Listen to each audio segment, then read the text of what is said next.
এতদিন থাকতাম সন্তোষপুর মেটিয়া পুরুষ। মিটিয়াবুরুজে থাকতেন, হ্যাঁ, এখন ফিরছেন কেন? এখন এই যে একটা এনআরসি শুরু হয়েছে, এটা আমাদের কোনো সবুত নেই, কোনো কিচ্ছু নেই। এবার তাই আমাদের দেশে আমরা ফেরত যাচ্ছি।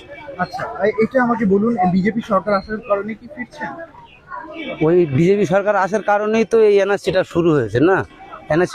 এনআরসিটা যখন শুরু হয়েছে তখন তো আর ধরো বেআইনিভাবে তো একটা দেশে থাকা যায় না। গরিব মানুষ এসেছিলাম এখানে পেটের দায়ে, এখন থাকতে পারিনি, চলে যাচ্ছে। আচ্ছা, এই বাংলাদেশ থেকে কবে এসেছিলেন? এই 3-4 5-4 কিভাবে এসেছিলেন? এসেছিলাম, এমনি চলে এসেছিলাম, কাউকে ধরে না, এমনি পার হয়ে চলে এসেছিলাম লোকেদের। সেটা সেটা হচ্ছে সেই এইদিকে কোথায় ধামাখালি না কি, এইদিকে ধামাখালি? এইদিকে। এটা বলুন নদী পার হয়ে এসেছিলেন? আচ্ছা, পরিবারে কতজন ছিলেন আপনার? এই তো আমাদের, সবাই চলে এসেছিলেন। এখানে কি করতেন?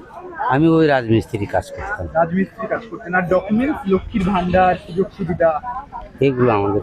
কেউ পেতেন না? এই যে ভোটার কার্ড ছিল? ভোটার কার্ড আমাদের ছিল, কিন্তু ওইগুলো এবার কাজ হয়নি। আচ্ছা, এই এসআইআর এ নাম্বার দিয়েছে? দিয়েছিলাম, ও আসেনি ওসব। না, আমি আমাদের ওসব কিছু হয়নি।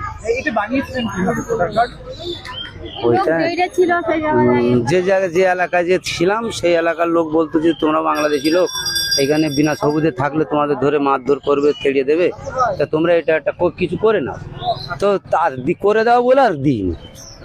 মানে টাকার বিনিময় করে দিয়েছিল, তাই তো? না, এমনি করে এমনি টাকা পয়সা না। গরিব মানুষ আমাদের কাছে।